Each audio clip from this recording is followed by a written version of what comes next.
যে নারী তিনটি পাপ করবে সে নারী তাওবা করলেও ক্ষমা পাবে না। কিছু কিছু গুনাহ এমন আছে তাওবা করার পরে যদি আবারও সেই গুনাহ করে তাহলে কিন্তু সেই তাওবার দ্বারা তার গুনাহটা ক্ষমা হয়ে যায় না। অনেক নারীরা কিন্তু এই ধরনের গুনাহের কাজ করতে পারে, এজন্য আমাদেরকে সতর্ক থাকতে হবে, গুনাহের কাজ করা যাবে না। নাম্বার 1, 1 নাম্বার পাপ হচ্ছে জেনা, ব্যভিচার করা।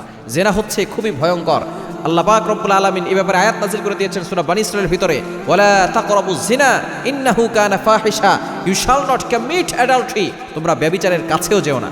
আল্লাহ পাক রব্বুল আলামিন শিরকের ব্যাপারে বলেছেন লা তুশরিক বিল্লাহ, তোমরা আল্লাহর সাথে কাউকে শিরিক করো না, অংশীদার করো না।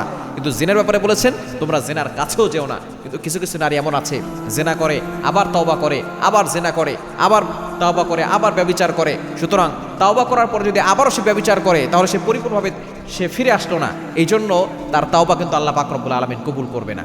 নাম্বার 2, দ্বিতীয় নাম্বার হচ্ছে যে নারী গীবত করে। আমাদের সমাজে গীবতকারী নারী অনেক আছে, দেখবেন হাতে তসবিহ নিয়ে ঘুরে 5 ওয়াক্ত নামাজ পড়ে কপালে দাগ পড়ে গেছে। অনেক মা বোনরা দেখবেন গীবতের সময় তারা 1 নম্বরে আছে।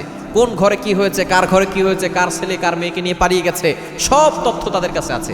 এক হাতে তসবিহ পড়ে আর এক মুখ দিয়ে গীবত করে। সুতরাং গীবত হচ্ছে খুব ভয়ঙ্কর জিনিস। আল গীবাতু আশাদ্দু মিনাজ জিনা, গীবত ইজ হার্ডার দ্যান ফরনিকেশন। এই গীবতের গুনাহ জেনার থেকেও মারাত্মক গুনাহ, কেননা জেনার তওবা করা সহজ, গীবতের তওবা করা সহজ নয়।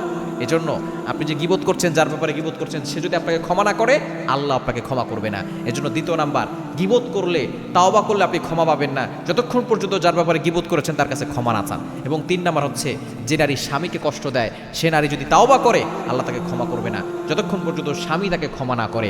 অনেক নারী এমন আছে স্বামীর মনে কষ্ট দিয়ে সে নফল নামাজ পড়ে, স্বামীর মনে কষ্ট দিয়ে সে নফল রোজা রাখে, স্বামীর মনে কষ্ট দিয়ে সে তসবিহ তাহলিল করে। সুতরাং আপনি যদি স্বামীর মনে কষ্ট দেন তাহলে কিন্তু আল্লাহর কাঠ করে আপনাকে জবাবদিহি করতে হবে। সুতরাং এই 3টি পাপ করা থেকে আমাদেরকে দূরে সরে আসতে হবে।